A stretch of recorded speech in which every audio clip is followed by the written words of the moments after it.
Ang conjugal property na ito ay binenta ng walang permiso ng kasal na asawa. Kung ikaw ang bumili, may karapatan ka pa ba dito? Kung ikaw ang asawa na hindi binigyan ng pagkakataon na tumanggi sa pagbebenta, may karapatan ka bang bawiin ang conjugal property ninyo? Welcome to Espresso Legal, where law meets your daily brew.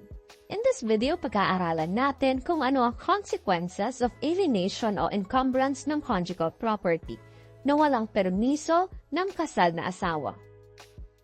For purposes of discussion, pag nasabi natin na alienation o encumbrance, kasama na po sa alienation ay kapag dinispose mo ang property mo, binenta mo ba, binigay mo ba na walang presyo. At ang encumbrance naman po, sinasabi natin burden yan o kumbaga may nakapasan sa property. Kaya hindi mo na-exercise ang lahat ng rights mo bilang owner because may charge sa property. Tulad niyang may mortgage o samla, lease o renta, easement o gift. Simulan natin ang diskusyon sa isang kwento. Kinasal sila Flora at Eulalio Bueno at may binili silang lupa sa Zamboanga. Noong 1963, binenta ni Eulalio ang conjugal property ito kay Luis na father-in-law niya. Ang pagbenta ay walang permiso ni Flora. Binenta naman ni Luis ang mga property sa mga Bautista. At noong 2008, nagsampa ng kaso sila Eulalio at Flora para maibalik ang lupa sa kanila. Tanong, tama pa po bang ibalik ang lupa sa kanila sa dahilan na ang pagbenta ay walang permiso ni Flora? Hatol na korte sa spouses Cueno versus spouses Bautista et al., hindi po tamang maibalik kina Cueno ang dating conjugal property. Kahit na walang permiso ni Flora ang pagbebenta. Bakit po? In-explain ng Korte Suprema po ang bentahan ay nangyari bago ang August 30, 1950, ang Spanish Civil Code ang ating magiging basihan sa batas. Sinasaad dito na hindi na kailangan ang permiso ng asawang babae para sa pagbebenta ng conjugal na property.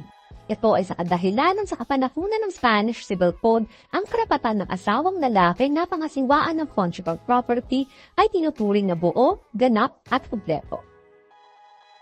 Ngunit noong August 30, 1950, nang maging epektibo na ang New Civil Code of the Philippines, binigyan na ng batas ang mga kababaihan ng oportunidad at karapatan para po questionin ang anumang klaseng alienation o encumbrance ng conjugal property na walang permiso ng asawang babae. Nakasaad sa Civil Code ng alienation o encumbrance na kahit anong conjugal na property na walang permiso ng asawa ay voidable. Ang non-consenting spouse po o yung asawa na hindi pumayag ay may karapatan kumwestiyon sa transaksyon within 10 years from the time ng transaksyon. From the time po na bentahan ba, sangla, renta, ito pa. Sa kaso nila Cueno, ang bentahan ay nangyari noong 1963. Kaya may hanggang 1973 lamang po si Flora para questionin ang pagbebenta ng conjugal property na walang nakasulat na permiso niya. At kailan sila nagsampa ng kaso? No, 2008 lang po. Kaya hatag ng Korte Suprema, hindi na nila pwedeng questionin yan kasi 45 years na ang ngayon po, baka matanong ninyo, at hindi po ba may family code na? Nagbago na po ba ang batas? Ang sagot po, opo. Para maliwanagan tayo, hayaan niyo akong ikwento kung ano ang nangyari kina spouses Escalano at Belinda Alexander.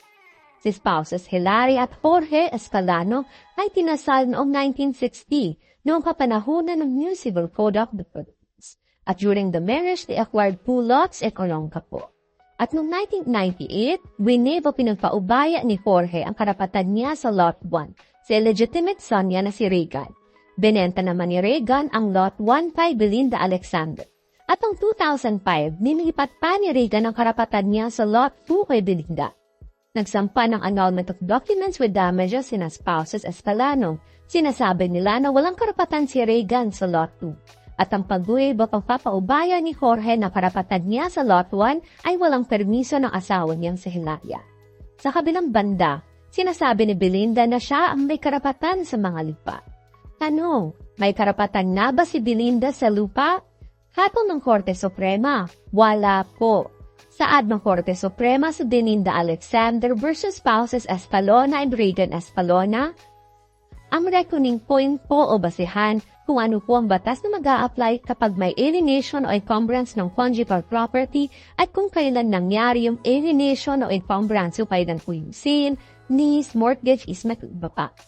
Kung ito ay nangyari no effectivity ng Civil Code of the Philippines, specifically po, kung nangyari ito noong August 13, 1950 to August 2, 1988, voidable po ang sale. Kapag sinabi po nating voidable, ibig sabihin valid ito, pero pwede po itong mapawalang bisa. Ang mga naangkop na batas si Articles 166 at 173 ng Civil Code na nagsasabi na may karapatan si non-consenting spouse, yung spouse na hindi pumayag sa sale, na maghain ng aksyon para ipawalang bisa ang kontrata sa loob ng 10 taon mula sa transaksyon.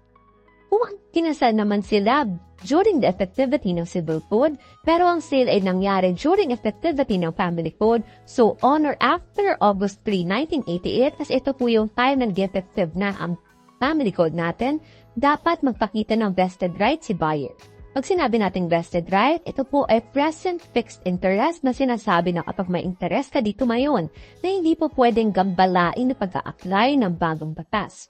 Kung walang napakitang vested right, Family Code po mag-a-apply at sabi dito na code. Kung walang written consent o di kaya authority from court, void po ang alienation o encumbrance. Dahil dito, si non-consenting spouse, yung asawa na hindi pumayag sa transaksyon, ay maaaring maghain ng aksyon para sa deklarasyon na pagpapawalang bisa ng kontrata. In the meantime, habang hindi pa nadedeklara as null and void, ito ay magpapatuloy bilang continuing offer between sa buyer at sa non-consenting spouse.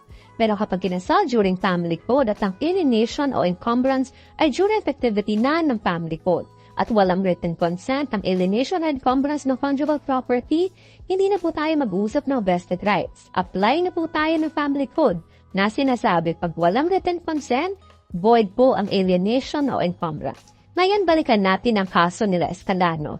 Kinasal sila noong 1960 during effectivity ng Civil Code. Ang transfers nangyari ng 1998 at 2005. Both transfers nangyari during effectivity of Family Code of 1988. So mag-a-apply ang Family Code unless may pinakita na vested right si buyer. May vested right ba? May present fixed interest ba na sinasabi na hindi po pwedeng gambalain ang interes ng tao at i-apply ang bagong law? Walang pinakita si Regan at Belinda. Baka matanong ninyo, di po ba anak ni Jorge naman si Regan? So dapat may vested right si Regan kasi may mamanahin din naman sa mamamay-ari ng tatay niya. Sabi ng korte, hindi pa po iyon vested right kasi in Kuwait pa po iyon. Hindi pa man niya namamanay inaasahan niyang manahin. Oo, buhay pa ang tatay niya kaya parating pa lang po yung inaasahan niyang mana. Pag sinabi nating vested right, nandyan na, present, fixed. Ngayon po balik tayo sa requirement of written consent. Sabi ng Family Code, kung walang written consent o di kaya authority from court, void ng alienation o encumbrance ng conjugal property, walang bisa at all. Sa sitwasyon nila Escalano, walang written consent na binigay si Hilaria. At kahit sabihin natin na alam naman ni Hilaria yung seal, sapat na ba ito? Sabi ng korte, hindi pa po sapat ito kasi malinaw po ang batas natin. Kapag walang nakasulat na pahintulot ng asawa o authority from court, void ng alienation o encumbrance. So padalagin natin kasi sa putong ito baka naguguluhan na kayo. Sabihin natin may alienation ng conjugal property in the form of sale. Kung ang sale at marriage ay nangyari during effectivity ng Civil Code o August 13, 1950 to August 2, 1988, mag-a-apply ang Civil Code. So, ang sale ng conjugal property ay voidable. Kapag voidable, valid until annulled po ang kontrata. So, hanggat hindi nyo pinapa-annul ang kontrata, valid po ang sale. At may karapatan ka maghain ng reklamo within 10 years from the date of sale. Kaya kung hindi ka nagreklamo within 10 years, hindi ka napapahintulutan ng korte, talo ka na. Ngayon, kung ang sale ay nangyari during effectivity ng Family Code o from August 3, 1988 onwards, magdedepende na po ito.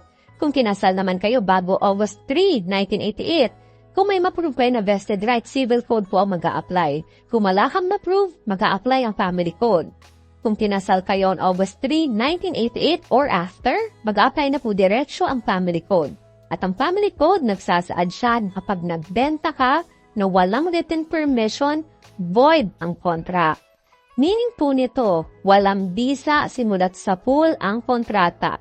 Ikumpara po natin sa Civil Code, valid until annulled. At sa Family Code, pag void ang contract, walang 10 years, 10 years. Kahit kailan pwede mong questionin ang kontrata. Maghain ka man 20 years from now, di kaya patay ka na, tapos donasyon ng heirs mo, pwede pa rin po ma-question yan.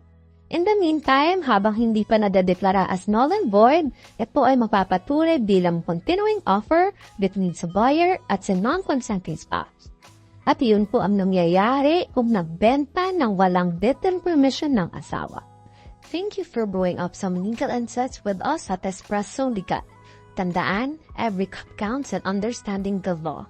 Until our next beautiful discussion, keep sipping and stay legally savvy. Bye!